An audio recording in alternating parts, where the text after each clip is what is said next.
Ever spent 10 minutes digging through Klaviyo settings looking for billing email? Save yourself the headache.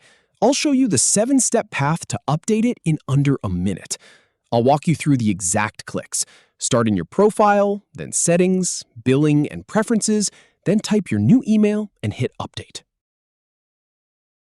First, click your profile. Then, click on Settings. Once you're in, click on Billing.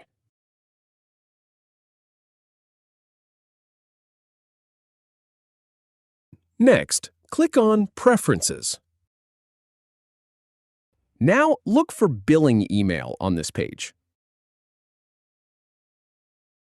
Type in your new email address. Finally, click Update Billing Email. Done. If you have any feedback or if any info is inaccurate, please leave a comment below. We'll do our best to answer or redo the video if needed.